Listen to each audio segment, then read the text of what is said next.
Rocky, Visram.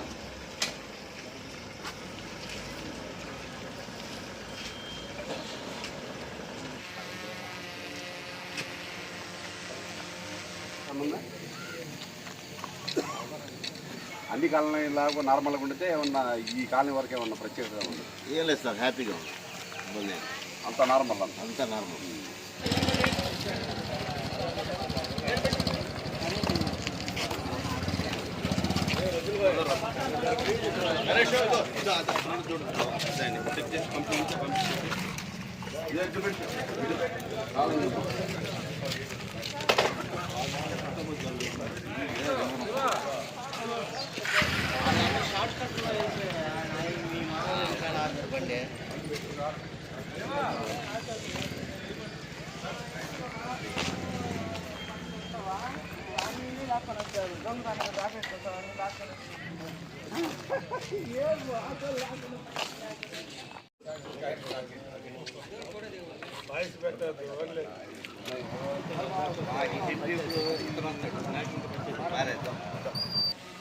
మన కావల sub డివిజన్లో cardinal church operation programmes ప్రతిరోజు జరుగుతున్నాయి. మొన్న సండే రోజు మన కావల 1 టౌన్ లిమిట్స్లో జరిగింది. అదేవిధంగా నిన్నటి రోజు మన కావలి రూరల్ సర్కిల్లోని దగదర్తిలో జరిగింది.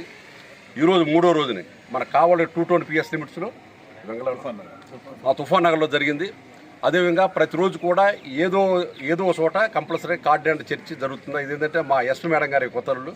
దీని యొక్క ప్రధాన ఉద్దేశం ఏంటంటే కార్డినల్ చర్చి యొక్క ప్రధాన ఉద్దేశం ఈ సొసైటీలో అంటే మనం కొన్ని ఏరియాస్ని సెలెక్ట్ చేసుకుని ఆ ఏరియాని మొత్తం కూడా జల్లెడ బట్టి ఎలాంటి ఏమైనా అసాంఘిక శక్తులు కానీ అలాంటివి ఏమైనా ఉంటే దొంగలు కానీ రౌడీలు కానీ ఇంకేదైనా మారక ద్రవ్యాల మత్తు పదార్థాలు ఎలాంటి స్మగ్లింగ్ కానీ అలాంటివి కానీ జరుగుతుంటే అలాంటి పూర్తిగా రూపుమాపాలనే ఉద్దేశంతో వాళ్ళ ఐడెంటిఫై చేయాలనే ఉద్దేశంతో మేమేంటంటే కొన్ని ప్రాంతాలు ఎంచుకొని ఆ ఏరియా మొత్తంలో ఉన్న ప్రతి ఇల్లు కూడా సోదా చేసి అదేవిధంగా ఏమన్నా లైసెన్స్ లేని ఏదన్నా దొంగబళ్ళు కానీ అలాంటివి ఏమైనా ఉన్నాయా అని చెప్పి వాటిని ఐడెంటిఫై చేసేసి వాటిని అన్ని పికప్ చేసి మేందంటే ఒక మాటలో చెప్పాలంటే ఇది మన పొలంలో కలుపు మొక్కలు ఏ విధంగా పీకేస్తామో ఆ సొసైటీలో ఎవరైతే అసాంఘిక శక్తులు ఉన్నారో వాళ్ళని వేరు చేయడం కోసం ఇలాంటి ఆపరేషన్స్ మేము చేస్తుంటాం.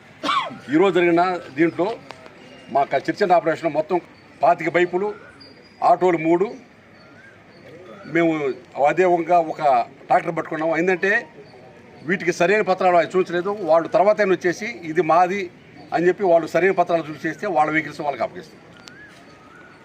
కాబట్టి ప్రతి ఒక్కళ్ళు కూడా ఈ విధంగా జరిగే చర్చ ఆపరేషన్కి కోఆపరేట్ చేయాలి. అదేవిధంగా మీ యొక్క చుట్టుపక్కల కొత్త వ్యక్తులు ఎవరు ఉంటున్నారో కొంచెం గమనించి ఆ విషయాన్ని పోలీసు వారికి తెలియపరచంగా కోరుతున్నాం. ఓకే. కాబట్టి దీనికి కోఆపరేట్ చేస్తున్న ప్రజలందరూ కూడా మా పోలీస్ డిపార్ట్మెంట్ నుంచి ధన్యవాదాలు తెలుపుకుంటున్నాం.